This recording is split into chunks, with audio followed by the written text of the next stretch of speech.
자녀 교육에 관심이 요즘엔 많습니다. 자녀 교육에 관심이 없는 사람은 없을 거예요. 어떻게 하면 자녀를 행복하게 양육하고 바르게 잘 세우고 또 이 사회에 이바지할 수 있는 사람으로 키울 수 있을 것인가. 이 부모네들의 공통적인 생각이고 바람입니다. 이 바람이 있지만 부족하죠. 연약하죠. 그래서 우리가 좋은 부모 되기 세미나도 하고 함께 공유하고 도전하고 스스로 적용해보는 시간들도 많이 갖습니다.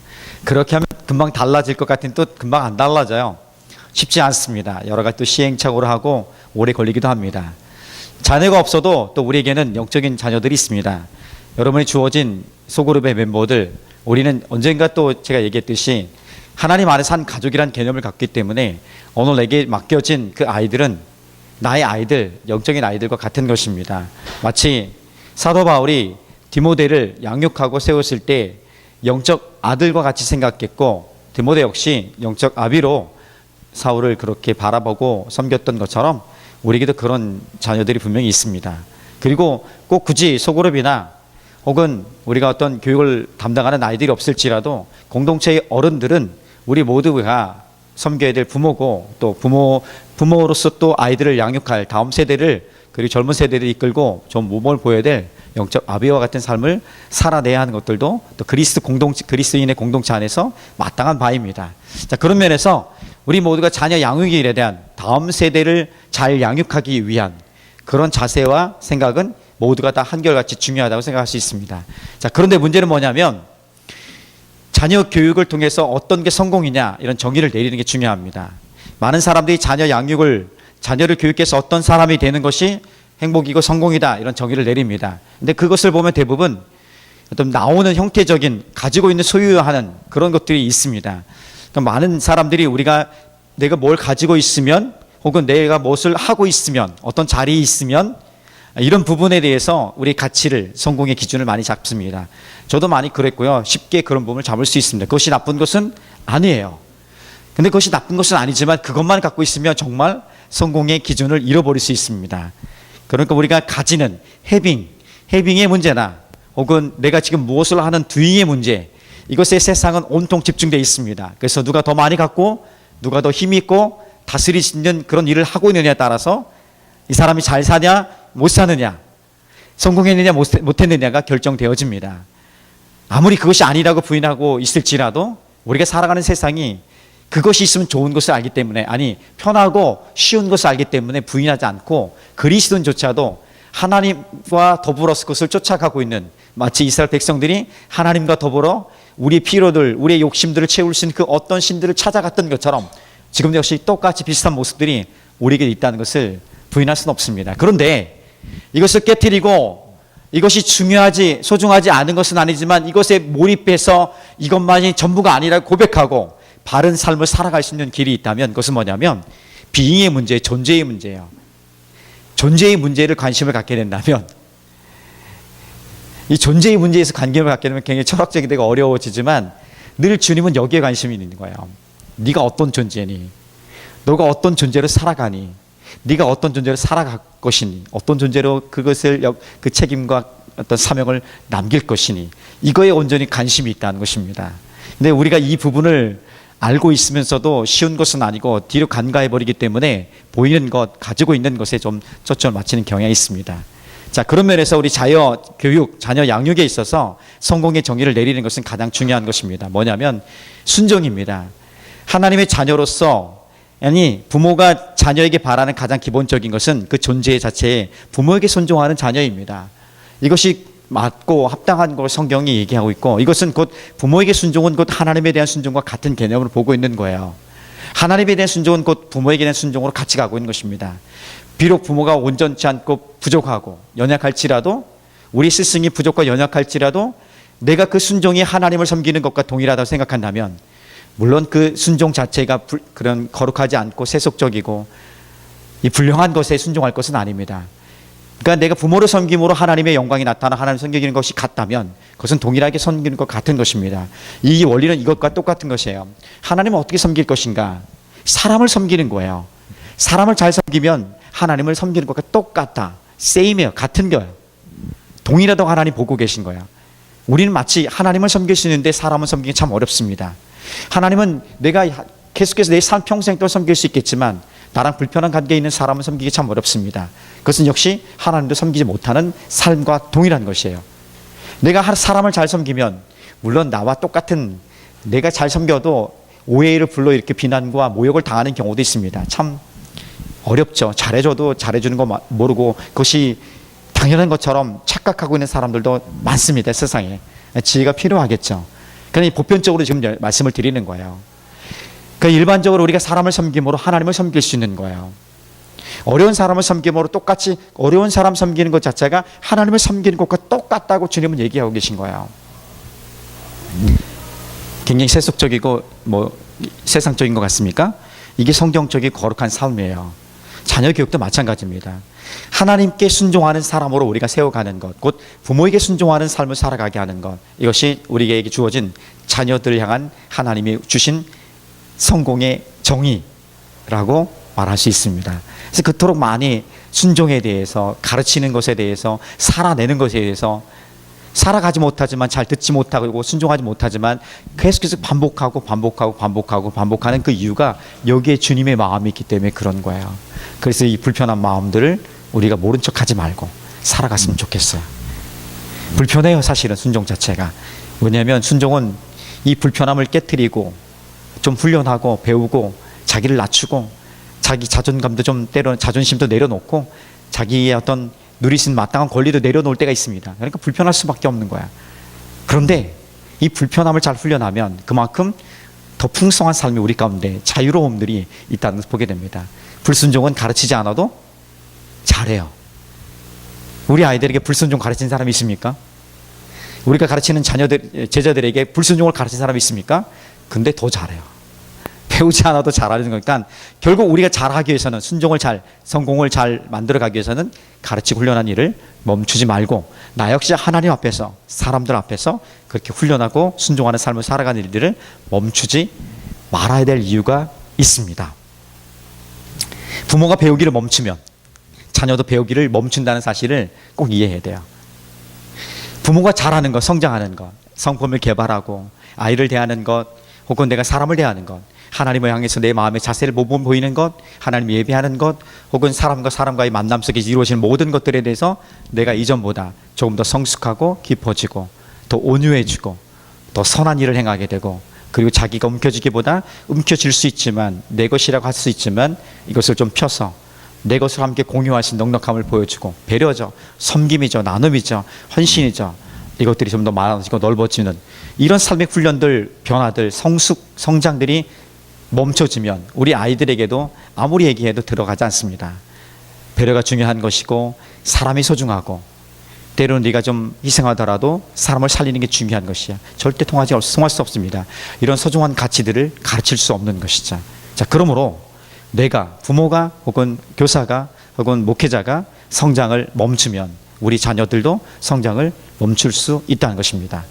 물론 그 성장이 될 수 있는 가능성이 있다면 옆에서 좀 누군가 도와주면 될 수 있겠지만, 오늘은 그냥 보편적인 일반적인 우리의 역할들, 그 부분도 좀 강조하고 싶습니다. 끊임없이 좀 우리가 훈련하고 그냥 이대로의 성품으로 살다 가지, 이 성격 그대로 살다 가지, 성격 그대로 갈 수밖에 없어요. 그러나 그 성격을 다듬어 가고 적응력을 높여가고 또 깊게 하고 하는 이 성품이 있지 않습니까? 하나님이 주시는 우리 좋은 성품들, 사랑과 희락과 오래 참음과 자비, 양성과 충성과 온유와 절제, 이런 9가지 성령의 열매들로 나타나는 충만함들, 이런 열매들을 계속해서 우리가 맺어가는, 넓혀가는 것을 멈추지 말아야 될 줄 믿습니다. 그러다 보면 우리 자녀들도 자연스럽게, 내가 성장하면 자녀들도 자연스럽게 성장합니다. 자녀들의 성장은 거기에 있는 거야. 우리 아이들의 성장은 나의 성장과 함께 가는 것입니다. 그런 면에서 우리가 멈추지 않기를 축복합니다. 자녀를 성장하게 시키겠다고 내가 너무 지나치게 앞서도 안 되는 것이에요.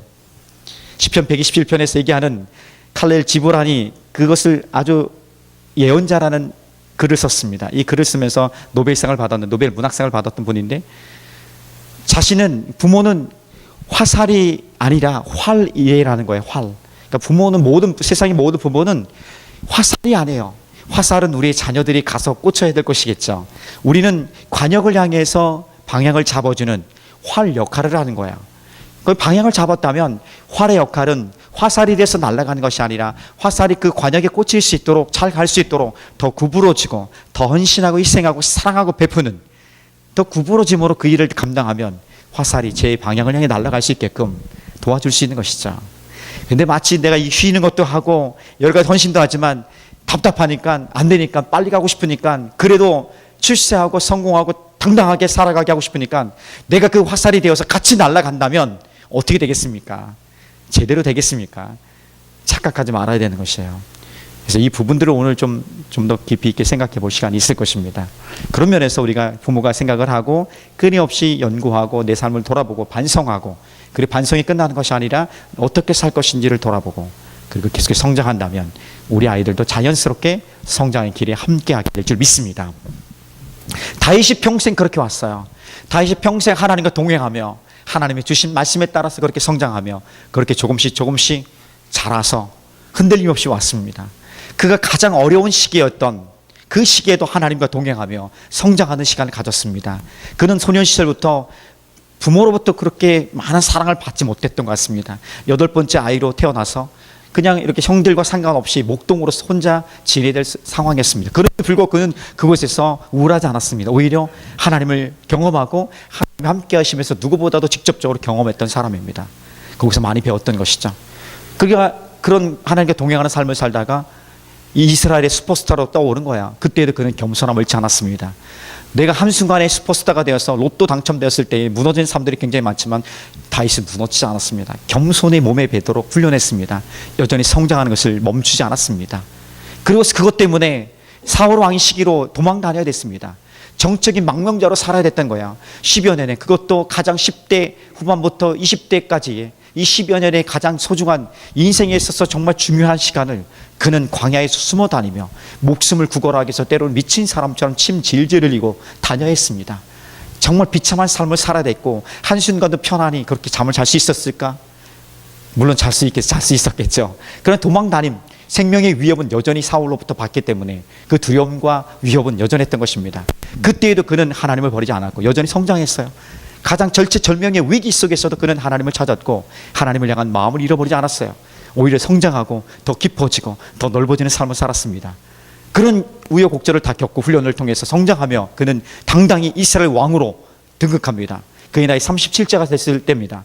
37세, 그럼 40세 정도 봅시다. 37세, 38세 되었을 때 전체 이스라엘 왕으로 딱 등극합니다. 그때에도 그는 여전히 교만하지 않았습니다. 겸손히 하나님의 뜻을 구했고 하나님을 찾았고 하나님을 따라갔고 그 모든 상황 속에서 하나님께 묻고, 하나님 이 상황에서 오늘 내 형편에서 하나님 말씀하실 것이 있다면 무엇입니까? 듣고 순종하겠습니다는 그 순종의 그 훈련한 대로 계속 성장하는 것을 멈추지 않았습니다. 그런 그가 한 번의 사건으로 땅바닥까지 떨어지는 그 사건이 일어난 거예요. 그것이 바로 우리가 읽었던 오늘 12장 이전의 11장의 이야기고 계속 이어지는 이야기예요. 한 번의 이 사건으로 완전히 무너진 거예요. 사건이 뭡니까? 이것이죠. 요압 장군은 지금 암몬 족속과 전쟁을 하고 있는데 지금 다윗은 보통 때와 같으면 그 장 앞에 서서 선봉에 서서 지휘하고 전쟁터에 있어야 될 것입니다. 근데 그가 있었던 곳은 지금 어디냐면 왕궁이에요. 자기 부하들은 싸움터에 있는데 그는 지금 왕궁에 있는 거예요. 한가로이 산책하고 있었던 것입니다. 한가로이 산책하고 있었을 때에 가만히 보니까 아리따운 여인이 목욕하고 있어요. 밧세바라는 여인이에요. 유부녀예요. 그녀 알아보고 그녀를 데려오게 됩니다. 그리고 범하게 되죠. 근데 그것을 감추기 위해서 우리아를 데리고 옵니다. 근데 우리아가 그 자기의 계획에 넘어가지 않아요. 결국 우리아를 없앱니다. 암몬 족속과 싸움에서 보통 여러분 성벽에 가까이 가면 영화 보면 어떠세요? 다 죽죠? 앞에 간 사람 다 죽게 됩니다. 근데 그 자리에 지금 요압 장군이 편지를 보내서 맨 앞에 지금 우리아 장군을 앞세우게 가고 그가 앞으로 가면 니네 뒤로 빠져라 이거 한 거야. 요압 장군은 아주 기가 막히게 이것을 잘 알아듣은 거야. 결국 어떻게 됩니까? 죽게 되죠. 야, 완전 범죄처럼 묻어버립니다. 그리고 그 장례식을 하게 되죠. 밧세바는 슬퍼하고 장례식 끝납니다. 다윗이 거기서 끝나지 않았습니다. 그 밧세바를 데리고 와 자기 아내로 삼아버립니다. 완전 끝난 거예요. 아무도 끝난 거 문제 없습니다. 다윗이 어떻게 죄책감이 없이 이렇게 살 수 있을까? 전혀 죄책감이 없어요. 저는 여기서 분노하지 않을 수가 없어요. 어떻게 다윗이 이런 모습을 다윗에게 상상할 수 없었던 일이 지금 다윗에게 일어난 거야. 그렇게 무너진 삶이 되어버린 것입니다. 자, 그러면 위대한 삶을 살았던, 평생을 그렇게 훈련하며 성장하며 살았던 다윗조차도 그의 인생에서 무너짐이 결정적으로 있었다면, 하물며 우리는요, 우리 인생에 여러분 성장을 멈추면, 계속해서 잘하는 것을 깨어있지 않으면 언제든지 우리도 충분히 무너질 수 있다는 것입니다. 그 누구도요. 평생을 잘 살아왔음에도 불구하고 마지막 그 노년에 욕심이 틈타고 그 욕심이 결국 사람을 무너뜨리는 일들을 우리는 종종 목격합니다. 기사를 통해서 나타나지 않았을 뿐이지 보이지 않는 것들이, 감춰진 것들이 얼마나 많은지를 우리 예측하기도 어려울지도 모르겠습니다. 자, 그러기 위해서 우리가 우리 삶을 그러면 어떻게 살아갈 것인가? 이 다윗의 삶은 그 다윗의만의 이야기가 아니고 오늘 이 이야기가 나의 이야기가 되길 원합니다. 그러면 내가 지금 어떻게 살아갈 것인지를 가지고 가야 되는 거예요. 자, 첫 번째입니다. 첫 번째는 이것입니다. 변화하고 성장하는 것을 멈추지 말아야 합니다. 변화하는 것, 성장하는 것 멈추지 말아야 합니다. 한번 자기에게 한번 스스로에게 도전하는 메시지로 한번 따라해 봤으면 좋겠습니다. 변화하고 성장하는 것을 멈추지 말자. 네, 변화하고 성장하는 것을 멈추지 말자. 다윗은 자신이 지금 죄를 범했습니다. 분명히요. 이전 같았으면 여러분 이거 다윗이 바로 그냥 엎드려 회개하고요. 그런 많이 행하기도 전에 그런 마음을 품었던 것이 하나님, 내가 괴롭습니다. 내가 그런 마음이, 내가 욕심을 품었던 것에 대해서 괴롭습니다 하고 하나님께 바짝 엎드렸을 것인데, 그는 지금 이렇게 앞에 얘기한 것처럼 다 감춰버린 거야. 다 묻어버린 거야. 죄책감이라는 것을 성경 어느 것을 뒤져봐도 하나도 나오지 않아요. 문제 없음이에요. 어마어마한 문제가 일어났음에도 불구하고 지금 문제 없음이 돼버린 거예요. 마치 우리처럼요. 문제가 심각한데도 별 문제 없는 거예요. 내가 기도하지 못하는 삶을 살고 있음에도 불구하고, 내 삶이 무너져 있음에도 불구하고 그냥 문제 없음처럼 살아가고 있는 거야. 왜 그럴까?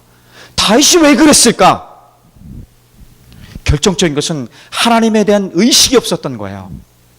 그가 하나님에 대한 의식, 그가 하나님 앞에서 살아간다는 의식, 하나님 내 삶의 주인이신 의식, 그가 그 모든 어려움의 모든 상황 속에서 그때 도움이 간절히 필요할 때 하나님을 의식하며 찾았던 그것을 지금 잃어버린 거예요. 하나님을 의식하지 않고 살아가니까 어마어마한 무너짐의 삶에도 불구하고, 자신이 있을 수 없었던 일에도 불구하고 지금 괜찮아 버리는 거야. 나는 지금 건강한 삶을 살아가고 있고 문제없는 삶을 살아가고 있다고 보고 있는 거예요. 겉으로 보기에는 다 괜찮죠. 그러나 우리도 그래요. 속을 열어보면 그렇지 않은 것이 굉장히 많지 않습니까? 나는 힘들고 나는 어려운데, 우리 가정은 어려운데, 우리 남편은 우리 아내는 이렇게 불만이 많은데 다른 사람은 다 행복한 것 같아. 근데 나중에 다 열어보니까 어때요? 다 비슷하더라. 다윗이 지금 하나님에 대한 의식이 없으니까 이렇게 무너진 삶을 살아버린 것입니다. 하나님 의식하며 매일매일 변화하고 성장하며 민감하게 하나님과 동행했던 삶을 잃어버린 거예요. 그러고 보니까 죄책감이 없어요. 죄가 죄인지도 몰라요. 심각한 상황이죠. 자, 이것을 깨트릴 수 있기를 축복합니다. 우리 공동체가 다시 한번 그렇게 일어났으면 좋겠습니다. 유일하게 살 길은 그러니까 공동체가 회복돼야지 개인의 삶, 가정의 삶도 함께 회복될 수 있는 그런 가능성이 높습니다. 왜냐하면 우리가 그렇게 우리 채널이 열려야 돼요. 우리 삶의 문들이 우리가 숨 쉴 수 있는, 우리가 살아갈 수 있는 길이 열리게 되면, 여러분 그렇지 않습니까? 교회 공동체에서 그것이 흐르게 된다면 우리 삶에서 좀 힘을 가지고 삶의 영역에 가서 한번 살아갈 수 있는 힘이 열려지게 되는 것이에요. 주일 말씀에, 그래서 주일 예배에 정말 생명을 다할 수 있는 그런 마음들이 저부터 다시 한번 일어나기를 간절히 원합니다. 소망합니다. 네. 아기가 걷기 위해서는 2000번 혹은 학자마다 다르지만 3000번 세어봤을까? 세어본 사람 분명히 있을 거야. 그런데 어떻게 매일매일 셀 수 있겠습니까? 근데 보편적으로 2000번, 3000번, 2000번과 3000번은 엄청난 차이가 있지만 어떤 2000번, 3000번 정도 넘어져야만이 걸을 수 있대요. 넘어질 때 다치기도 하고 위험하지 않습니까? 차라리 부모인 내가 넘어지는 게 낫겠다는 것들의 마음이, 안타까운 마음이 있어도 대신해서 아이의 넘어짐을 할 수 없어요. 하면 안 되는 것이고요. 그렇죠? 아이가 걷기 위해서는 반드시 넘어짐의 시간들을 많이 거쳐야만 건강하게 걸을 수 있게 됩니다. 아이가 자라서 유치원에 갑니다. 유치원에서 교육도 배우죠. 규율도 배우게 돼요. 그래서 유치원에는 규율을 잘 가르쳐 줍니다. 그래서 많은 사람들이 이 사회가 유치원에서 배운 대로만 살아간다면 기본적인 질서는 잘 지켜질 것 같아요. 어른들도 마찬가지로. 근데 이 규율 지키는 게 힘들다고 대신 할 수도 없는 거죠. 대신 지켜줄 수 없는 거예요. 아이가 자라다 보면, 성장하다 보면 아픔이 있습니다. 감기도 걸릴 수 있고요. 혹은 큰 다침, 부상도 입을 수 있습니다. 아픔도 많이 걸릴 수 있어요. 자, 그것들이 참 어렵죠. 밤새도록 지켜봐야 될 상황 되면 더 어려울 것입니다. 차라리 부모가 아팠으면 좋겠다는 마음들이 굴뚝 같을 거예요. 그럼에도 불구하고 대신 아플 수는 없습니다. 또 대신 아파서도 안 되는 것이고요. 왜냐하면 그 아픔을 통해서 가만히 보니까 아이가 더 건강해지고 있다는 것을 경험합니다. 면역력도 세지고 어떤 것도 이길 수 있는 힘도 더 강해지는 것을 보게 됩니다. 청소년 시절에 이제 공부를 하게 됩니다. 공부하는 게 참 안쓰럽습니다. 공부하는 게 힘들어요. 그렇다고 공부를 대신할 수 없어요. 왜? 요즘은 공부가 많이 바뀌었어요. 스토리텔링, 수학으로 바뀌고 굉장히 많이 어려워요. 굉장히 어려워서 다 대신할 수도 없어요, 사실은요. 그럼 방향만 잘 잡아주면 돼요. 내가 공부를 가르칠 수 없어서 공부를 도와줄 수 없는 게 아니라 방향만 잘 잡아주면 충분히 도구들이, 이 아이들을 도울 수 있는 도구들이 넉넉히 있다는 것입니다. 대신할 수도 없어요. 청년의 시절에 옵니다. 젊은 시절에 옵니다. 20대, 30대 시간에 옵니다. 그러면 이 시간에 여러분들이 선택해야 될 것이 있어요. 그리고 선택이 경험이 부족으로, 지혜가 부족으로 실수할 때가 많습니다. 우리가 경험한 사람들 보면, 야, 그것은 이렇게 가면 되는 것인데 굳이 그렇게 가면 안 돼. 시행착오가 줄이려면, 실패를 줄이려면 이렇게 가야 돼. 이렇게 많이 얘기합니다. 그런데 우리가 그 길을 강제로 가게 할 권한이, 부모라도 권한이 없습니다. 왜냐하면 우리도 이미 벌써 내가 여기까지 오면, 이렇게 오면 좋겠다는 것을 실패를 하고 어려움을 경험해보고 고통을 만나보니까 이렇게 하면 더 효과적이구나 깨달았습니다. 자, 그렇다면 우리 젊은이들에게도 이렇게 깨달을 수 있는 기회를 주는 것이 맞습니다. 이 기회를 빼앗을 권리는 우리에게는 없는 거예요. 맞습니다. 이 기회를 빼앗을 권리도 없을 뿐 아니라 우리 인생이 이들의 주인이 아니에요. 하나님이 이 인생의 주인이기 때문에 오히려 우리는 그들에게 하나의 권면할 수 있고, 하나님이 그들의 인생을 보호하도록, 그 인생을 축복하는 것이 그 모든 상황에서 배우고 일어날 수 있도록, 더 단단해지고 더 넉넉해질 수 있도록 기도하고 축복하고 그 방향을 보여주는 것이 더 지혜로운 부모가, 양육자로서야 될 부분이라 봅니다. 이러기 위해서는 끊임없이 자라고 성장하는 것을 멈추지 말아야겠죠.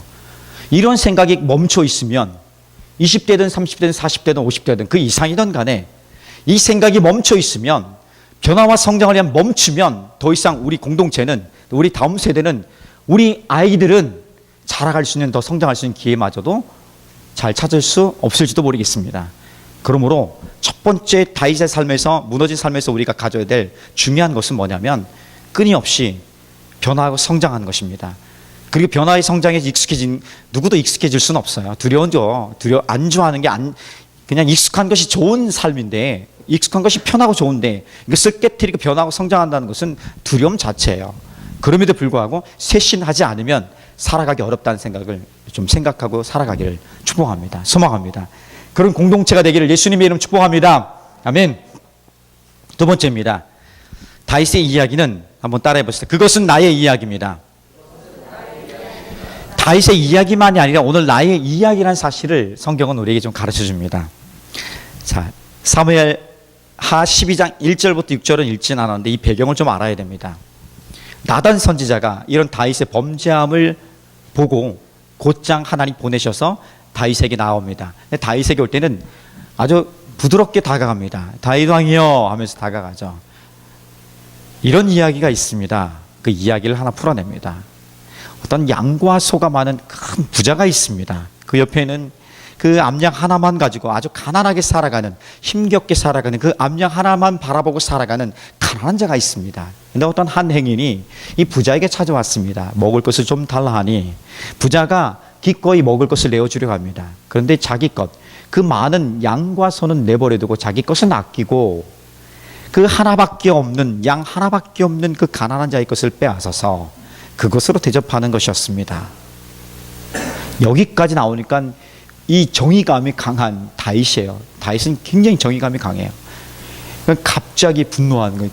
내가 그 놈을 반드시 죽일 것이고 그 양의 4배나 쳐서 갚게 할 것이다. 이것을 내가 맹세합니다. 나단 선지자 얘기해버린 거야. 나단 선지자 얘기한 거야. 다윗이. 이 말이 끝나자마자 나단 선지자가 다윗에게 한 얘기가 뭔지 아십니까? 그 사람이 바로 당신입니다. 당신이 바로 그 사람입니다. 이렇게 직접적으로 얘기해버리는 거야. 그러니까 보편적인 이런 이야기를 가지고 이야기하는데 그냥 그 이야기가 누군가의 이야기인 줄 알았더니 다윗은 그것이 바로 자기 이야기가 돼버린 거야. 자, 오늘 그 말씀 한번 읽어봅시다. 7절 8절 말씀입니다. 같이 한번 읽어볼까요? 7절 8절 말씀 시작. 나단이 다윗에게 이르되 당신이 그 사람이라. 이스라엘의 하나님 여호와께서 이와 같이 이르시기를 내가 너를 이스라엘 왕으로 기름 붓기 위하여 너를 사울의 손에서 구원하고 내 주인의 집을 내게 주고 내 주인의 아내들을 내 품에 두고 이스라엘과 유다 족속을 내게 맡겼느니라. 만일 그것이 부족하였을 것 같으면 내가 내게 이것저것을 더 주었으리라 이야기합니다. 자, 그러면 한 구절 더 넘어가서 13절 구절도 봅시다. 자, 시작. 다윗이 나단에게 이르되 내가 여호와께 범죄하였노라 하매 나단이 다윗에게 말하되 여호와께서 당신의 죄를 사하셨나니 당신이 죽지 아니하려니와. 당신이 바로 그 사람입니다. 죽일 그 사람입니다. 얘기했을 때 다윗은 그것이 자기 이야기인 것을 알았어요. 의식한 거죠. 그리고 내가 하나님께 죄를 범하였습니다. 고백합니다. 성경은 이것을 말해주고 싶은 거예요. 종교적인 이야기를 담은 것이, 좋은 이야기를 담아놓은 것이 성경이 아니라는 것이에요. 성경의 이야기는 그 이야기가 결국은 너의 이야기다. 다윗의 이야기는 곧 오늘을 살아가는 나의 이야기라는 거예요. 나의 이야기라는 거예요. 성경이 그렇게 나의 이야기로 다가오지 않은 한 성경이 나의 삶을 변화시킬 수가 없어요. 성경이 추상적인 메시지, 아주 좋은 종교적인 메시지를 전하고 있는 것 같죠. 그런데 그것은 살아 역사하는, 오늘을 살아가는 오늘 나의 이야기예요. 나의 실질적인 문제들, 고통들, 아픔들, 그리고 괴로움들, 그리고 갈등들, 이런 부분에 있어서 내게 주는 메시지라는 것입니다. 이것을 우리가 잊지 않았으면 좋겠어요. 그냥 누군가의 이야기, 누군가의 삶, 이것이 아닌 오늘 이 하나님의 말씀이 나의 이야기고 나의 삶을 만들어가는 기준이 되어지고 실적인 이야기라는 것을 하나님 우리에게 말씀해 주고 있는 것입니다. 사람들은 자기의 부끄러움을 감추기를 원합니다. 이것은 본능이에요. 부끄러움을 감추고 자신 있는 것, 강한 것들을 드러냅니다. 오히려 이 부끄러움을 감추기 위해서 더 강해 보이는 것이, 잘 살고 있다는 것을 강조하고 싶은 것이 우리네 마음들입니다. 그래서 어떤 경우들 보면 누가 더 잘 살고 있는지를 막 경쟁하고 있는 것을 봅니다. 부모들이 만나면 그래요. 학부모들이 만나면 그렇게 경쟁하고 있는 거야. 그것은 마치 그거죠. 누가 더 부끄러움을 잘 감추고 있는지, 누가 더 부끄러움을 감추기를 잘하는지를 경쟁하고 있는 것과 아마도 비슷할지도 모르겠습니다. 힘들게 살아가죠. 여러분, 감추는 게 힘들겠어요? 그냥 털어놓고 그냥 편하게 하고 싶은 거 하는 게 편하겠습니까? 후자죠. 근데 우리는 이게 어려운 거예요. 근데 그 중에 누군가 하나가요. 그 무리 중에 막 서로 누가 잘났어 서로 경쟁하는 것 중에 누가 하나가 마음에 어떤 어려움이, 감동이 있었는지 자기의 연약함을 탁 고백하는 거예요. 연약함을 한번 탁 고백하고 나니까 숙연해져요. 숙연해지는데 왜 숙연해지냐면 다 똑같기 때문에 그래요. 나도 자기야 그랬어? 나도 그랬어. 나도 그래. 자기만 힘든 게 아니라 나도 그래 하면서 더 심각한 문제들이 막 하나 둘씩 다 고백되어지는 것을 보게 됩니다. 이런 거 보면은 뭐예요? 결국은 나만 부끄러움을 감추고 있던 것이 아니라 다들 그 부끄러움을 감추고 있었다는 것이에요. 내가 이야기하니까 누구나 또 다 이야기하고 한 사람 두 사람 그 이야기하는 그 공감이 되어지고 그 공감되어지는 부분을 통해서 우리가 그렇게 연약한 존재인 것을 다시 한번 바라보게 됩니다. 성경은 꼭 이렇게 좀 우리에게 접근합니다. 고백하기를 원하시는 거예요. 하나님이 말씀이 오늘 다윗의 마음을 변화시켰고 다윗의 마음이 다시 한번 하나님에 대한 의식으로 돌아왔던 것처럼 오늘 하나님 말씀해 줄 때 그 말씀이 오늘 살아계신 하나님 말씀으로 내게 다가와서 하나님 나도 그렇습니다. 나도 그렇게 무너진 삶이 있습니다. 나도 그렇게 힘겹습니다. 감추고 있는 것이 있습니다. 무뎌졌습니다. 왜 무뎌졌는지 모르겠습니다. 뭔가 좀 이상합니다. 정상이 아닌 것 같은데 정상처럼 살아가고 있습니다. 날마다 시체를 안고 살아가는 이 썩은 냄새가 납니다. 그런데도 괜찮은 것 같아요. 아주 고급 향수를 쓰걸랑요. 문제 없는 것 같아요. 그런데 사실은 하나님 제가 감추고 있습니다. 힘겹습니다. 오늘 나의 이야기를 하나님 다가오게 원하시는 거예요. 그 부분이 좀 일어났으면 좋겠습니다. 자, 그래서 마지막 세 번째는 다윗이 죄를 고백하게 됩니다. 다윗이 죄를 고백하니까 이제 자기 죄가 드러났으니까 끝장나야 될 거 아니에요. 그렇죠? 자기 이제 권위나 자기의 무슨 앞으로 미래의 모든 것들이 다 끝날 것 같은 거예요. 그래서 마치 그걸 내려놓지 못해요. 근데 다윗은 죄를 고백합니다. 근데 놀라운 것은요, 이 죄의 고백은 끝이 아니라 절망이 아니라 희망의 시작이라는 것입니다. 생명의 시작이라는 것을 오늘 가르쳐주는 거예요. 이것이 핵심이에요. 자, 13절에 이렇게 얘기합니다. 다윗이 나단 선지자의 정확한 하나님의 메시지를 딱 전했을 때 당신이 바로 그 주인입니다 할 때 다윗은 더 이상 변명하지 않습니다. 어쩔 수 없었다고, 그 상황에서 내 마음이 어쩔 수 없었다고, 이것을 좀 내 전체적인 나라를 위해서 이렇게 할 수밖에 없었다고 변명하거나 자기를 합리화시키지 않았습니다. 그냥 그대로 정말 정직하게 내가 하나님께 죄를 범했습니다. 다윗이 그래서 좋은 거예요. 다윗이 이래서 하나님 앞에 예쁜 거예요. 지난 아주 40여 년, 50여 년 동안의 좋은 삶을, 평생의 시간을 하나님께 잘 동행해서 성장하며 살아서 다윗이 예뻤어요. 하나님이.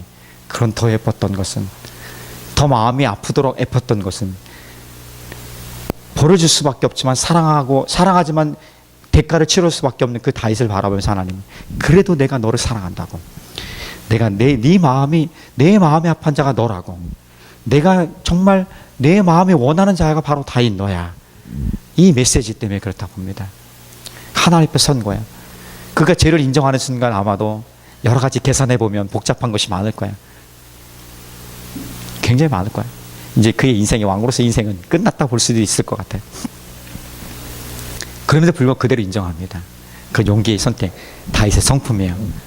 다윗이 하나님 앞에서 하나님의 임재의식을 의식하니까, 이 의식, 하나님의 의식하지 않을 때는 죄책감도 없고 자기 중심이 제멋대로 살아가지만 하나님을 의식하는 순간, 이 시간이 바로 자각하는 거예요. 하나님을 의식하는 순간에 자기가 죄인이라는 사실을 보게 된 거예요. 그리고 바로 내가 하나님께 죄를 범한 죄인입니다 고백하게 된 것입니다. 그래서 이 죄에 대한 고백은요, 죄의 고백, 하나님 앞에서 있는 그대로의 그 연약함의 고백, 내 내면의 내 삶에 대한 정직한 고백은요, 끝이 아니라, 무너짐이 아니라 새로운 삶의 희망의 시작이라는 것입니다. 왜 그러냐면 하나님과 관계가 깨어졌는데, 무너져 있는데, 자각하지 못하고 있는데 이것이 회복되니까 내 삶의 생명력이, 내 삶의 살아갈 이유와 목적들이 다시금 보이게 됩니다. 무너진 관계를 회복할 뿐 아니라 물론 그 죄에 대한 책임과 대가는 치러야 돼요. 비참하고 힘겨워요. 다윗도 그 인생에 아마 그보다 더 힘겨운 시간을 보낸 적은 없습니다. 그의 남은 인생에, 남은 인생에, 그 인생이 정말 힘겨운 삶을 살아갑니다. 그럼에도 불구하고 그 죄를 고백하는 순간에 그는 살았습니다. 살 수 있었던 거예요. 그래서 우리 연약함, 부족함들 하나님 앞에서만큼은, 혹은 누군가 내가 신뢰하는 사람만큼은 이런 연약함을 고백할 때에 그것은 고백으로 자기 부끄러움을 드러내는 것이 아니라 오히려 하나님이 내 삶을 새롭게 역전시키고 회복하고 만들어갈 수 있는 희망의 시작이라는 것입니다. 그래서 난 좋아요. 그래서 난 하나님이 좋은 거예요. 그 어떤 상황 속에서도, 그 어떤 선택 속에서도 지난 모든 것들에 대해서 괜찮아, 오케이, 이제 다시 하자, 다시 시작하자. 죄를 고백하고 나오는 모든 사람들에게, 우리 연약함을 고백하는 모든 사람들에게 그 무너진 삶 속에서 새롭게 하나님을 택하고 하나님 의식하며 주님 손잡고 가겠습니다. 힘 주시고 지혜 주시고 용기 주시고 그걸 살아갈 이유와 목적도 다시 한번 회복하여 주십시오. 이렇게 나오는 사람들에게 하나님이 외면하지 않는다는 것이 그 사람 참 좋은 거예요. 구약의 많은 부분들이 이렇게 나오지 않은 거야. 하나님이 1년, 3년 평생토록 그렇게 열어줘 기회를 열어주지만 끝까지 부인하고 죽습니다. 그래서 하나님 마치 우리는 눈으로 보기에는 하나님이 말씀에 순종하니까 다 죽었네. 근데 그 과정을 보니까 평생 또 그 기회를 열어주신 거 돌아올 수 있는 기회를 평생토록 죽기 전까지도요. 그럼에도 불구하고 돌아가지 않고 죽은 거야. 그러니까 성경은 이런 모든 과정들에 대해서 세밀하게 얘기하지 않지만 과정들이 있는 거야. 근데 우리가 보는 것은 불순종했어, 죄를 범했어, 잘못했어, 죽었네, 무섭네. 절대 하나님 그렇지 않은 거야. 그 평생토록 기다리고 돌아오도록 찾고 찾으시는 하나님 아버지 마음에 대해서는 우리가 간과하고 있다는 것이죠. 그것을 바라보면 하나님은 위대한 사랑이에요. 구약이나 신약이나 모든 곳에서 하나님의 사랑으로 가득한 거야. 그래서 우리가 어느 순간이든지 간에 하나님 제가 죄인입니다 자각하고 하나님을 의식하고 하나님 품으로 돌아가 내가 이렇게 살아가겠습니다. 지난 모든 것에 대한 삶의 회복들 보상 이것이 아니라 오늘 지금 여기서 이렇게 살아가겠습니다는 내 삶의 미래지향적인 삶을 살아가겠습니다는 선택이 위대한 선택이 일어나는 것이죠. 자, 하나 도전합니다. 심리학은 오늘 현재란 지금이란 나오라는 기준으로 해서 자꾸 과거로 갑니다. 네가 오늘 이렇게 하는 일들은 과거에 어떤 일들이 있었기 때문에 어떤 영향 배경들 그리고 성품들 도전들 위협들 상처들 이것도 자꾸 돌아가게 해요. 그래서 그것 때문에 내가 지금 이렇게 하고 있구나 깨닫는 너무 오래 걸리는 거예요. 또 때로는 무의식적인 것들도 많이 건드리고요. 찾기도 힘들어요. 체면 걸리기도 하죠. 막. 자, 그렇게 살아가도록 우리 주님이 놔두면 우리 평생 그거 하다 끝나고 주님 나라 갈 것 같아. 그런 인생을 나는 살아갈 수 없다고 생각해. 성경은 그렇게 얘기하지 않아요. 보라 새 것이 되었도다. 이전 것은 지났으니 보라 새 것이 되었도다. 이전 것은 지나갔어요. 자, 지금 시작이에요. 지금 바로 2018년도 5월 13일 지금 12시 넘은 지금 시간이에요. 자, 지금 시간에서 하나님 기대하시는 거. 좋아, 네가 하나님 앞에 내 마음을 터놓고 했어. 그 모든 것들을 하나님 다 품으세요. 그 과정 속에서 그 과거의 모든 것들이 나타날 수 있을 거예요. 그때그때 하나님 품으시고 새롭게 용서하시고 새롭게 만들어 가실 거예요. 그런데 난 중요한 것은 지금 나는 여기를 향해서 내 삶의 목적과 방향을 위해서 다시 의미 있는 삶을 찾아갑니다.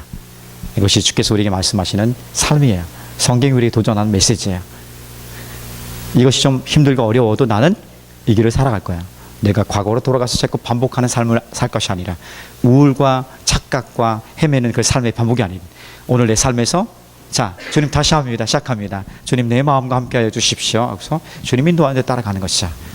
이 삶이 오늘 나의 삶이고 우리의 삶이고 오늘 죄의 고백을 통해서 그 고백을 통해서 우리 부끄러운 영역들 고백을 통해서 무너진 삶의 연약함을 고백을 통해서 새롭게 시작할 수 있는 희망의 메시지가 되는 이유인 것입니다.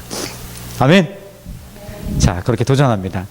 강하게 이제 선택하고 나가는 것 우리가 좀 할 필요가 있습니다. 부모가 자녀에게 줄 수 있는 최고 유산은 바로 이것입니다. 이걸 살아가는 모습을 보여주는 거야. 그 어떤 상황 속에서도 하나님을 택하며 살아가는 마음을 다하고 뜻을 다하고 힘을 다해 하나님을 사랑하는 이 삶이다.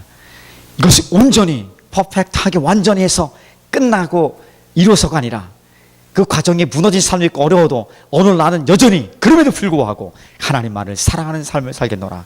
이 믿음을 전해주는 것 오늘 내 삶의 가장 소중한 유산인 것을 누리시고 전하기를 예수님의 이름으로 축복합니다. 아멘.